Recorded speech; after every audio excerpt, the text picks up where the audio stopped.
पीले दांत वाली बहू। रंजना कभी ब्रश नहीं करती थी। उसे कितनी बार उसके माँ बाप ने डांटा, लेकिन उसका कोई असर उस पर होता ही नहीं था, जिस कारण से उसके दांत पीले पीले हो जाते हैं। शादी के बाद अरे बहू, वैसे तो तुझ में कोई कमी नहीं है, पर तेरे दांत इतने पीले कैसे हैं बेटा? कैसे मतलब? कोई सर्जरी थोड़ी ना कराई है। वो तो क्या नाम, मैं ब्रश नहीं करती थी तो पीले हो गए। अब क्या करूं? आप कहें तो लाल करवा लूं या फिर काले? यार ये क्या है, क्यों माँ से लड़ रही हो? लड़ रही हूँ? अरे मैं लड़ रही हूँ या ये बोल रही है कि दांत पीले हैं, पीले। अरे तपस्या थोड़ी ना की है इन्हें पीले करने के लिए। बकायदा ब्रश नहीं किया है 20 साल तक, तब जाकर। छी, कैसी बात कर रही हो? ये उस वक्त तो पीले नहीं थे जब हम लोग तुम्हें देखने आए थे। अरे तब साफ करवा लिया होगा डेंटिस्ट के पास जाकर। अब देखो कैसे पीले पीले लग रहे हैं। रंजना सास की तरफ गुस्से से देखती है। फिर शुरू हो गई पीले पीले पीले। अरे पीले तो तब भी थे जब मेरे हाथ का रसगुल्ला उड़ा उड़ा कर खा रही थी और बोल रही थी, लड़की नहीं गुणों का खजाना दे रहे भाई साहब आप।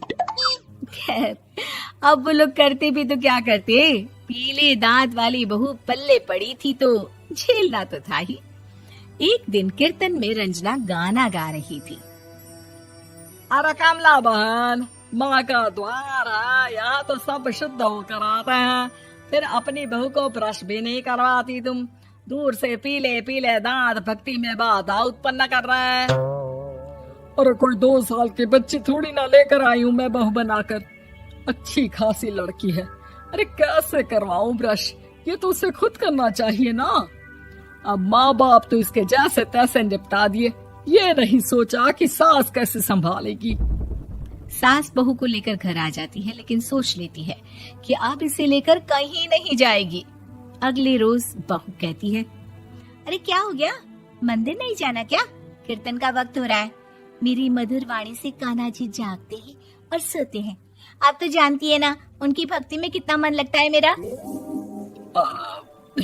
वो क्या है ना, तबीयत ठीक नहीं लग रही है मेरी, आराम करूंगी मैं। तबीयत ठीक नहीं लग रही? अभी तो मिथुन के गाने पर नाच रही थी आप, और अब बोल रही है कि तबीयत ठीक नहीं लग रही। अरे भक्ति में मन लगा लो सासू माँ, ऊपर जाना है, क्या मुंह दिखाओगी आप? हाँ? सास को बहू की बात पर गुस्सा आ जाता है। मैं क्या मुंह दिखाऊंगी, इसकी चिंता तो ना कर, समझी? अपने मुंह की चिंता कर, जो ये पीले पीले दांत लेकर हर जगह पहुंच जाती है। पता है लोग कितना मजाक बनाते हैं। ना जी ना, मैं नहीं जाना कहीं तेरे साथ। तो ये बात है। कोई ना, मत जाओ, मैं अपने कमरे में ही बैठकर भक्ति कर लूंगी। ऊपर वाला दांत थोड़ी ना देखता है, मन देखता है, भावना देखता है। और अरे बस बस, तू सब कुछ दिखा, बस ये सफेद चमकदार दांत ना दिखाना किसी को, है? जा यहाँ से। बहू को सास की बात का कोई फर्क नहीं पड़ता, वो तो जैसी थी वैसी ही रह जाती है। सुबह नहाकर किचन में खाना बनाना, फिर खाना खाना, कीर्तन भजन करना और सो जाना। एक दिन, माँ जी मैं सहेली के घर जा रही हूँ, शाम को लेट आऊंगी। हाँ हाँ तो जाना, मैंने कौन सा तेरी आरती करनी है घर पर बैठकर। रंजना सहेली के घर जाती है, जहाँ वो पार्टी में जाने की तैयारी कर रही होती है। अरे शिखा, कहाँ जाने की तैयारी कर रही है? मैं गलत वक्त पर आ गई क्या? अरे नहीं यार, उल्टा सही वक्त पर आ गया। मैंने ये साड़ी और ज्वेलरी निकाली है यार, शाम को इनके ऑफिस की एक पार्टी में जाना है। बताना कैसा लग रहा है ये सब? नहीं यार, इस ड्रेस के साथ तो वो वाली ज्वेलरी अच्छी लगेगी। हाँ हाँ सही बोल रही है, मैंने ध्यान ही नहीं दिया। वैसे तो हमेशा से मस्त फैशन सेंस रखती है। तो बड़ा जाती होगी ना पति के साथ पार्टी में। रंजना कुछ नहीं बोलती, बस सोचती है कि यार काश ये बात सही हो जाती, पर मैं क्यों नहीं जाती पार्टी में? क्या इन लोगों की कोई पार्टी होती नहीं होगी? रंजना घर आती है और रात में पति से सवाल करती है, एक बात बताइए, आप मुझे किसी पार्टी में क्यों नहीं ले जाते? क्या आपके यहाँ ऑफिस में पार्टी नहीं होती? पति बेचारा क्या कहता कि दांत पीले हैं तुम्हारे इसलिए। अरे कोई पार्टी होती नहीं हम लोगों के ऑफिस में, तो कहाँ से लेकर जाऊं? और मार्केट, मॉल, कहीं वीकेंड घूमना, कहीं तो। अरे यार सारे हफ्ते में एक छुट्टी मिलती है, तो सोचता हूँ कि आराम ही कर लूं। क्यों? रंजना मन मार के रह जाती है। पहले कभी सास के साथ मंदिर जाया करती थी, लेकिन वो भी सास ने ले जाना बंद कर दिया। घर बैठी बैठी रंजना बोर हो जाती है। तभी उसे आइडिया आता है और वो मायके जाने का सोचती है। सासू माँ, 2 दिनों के लिए मम्मी के घर जा रही हूँ। अच्छा ठीक है, आराम से जा।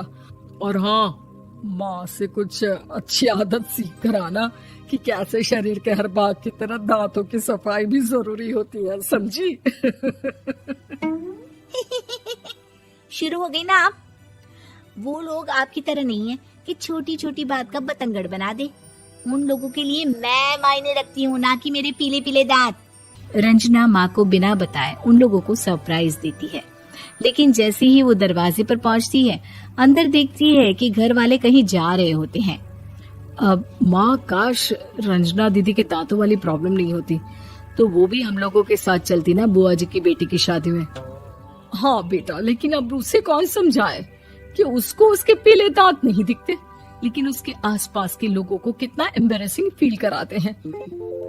मुझे तो कितनी बार उसके स्कूल की टीचर ने शिकायत की कि उसके साथ कोई लड़की बैठना भी नहीं चाहती, और ना ही कॉलेज में कोई उससे बात करना चाहता था।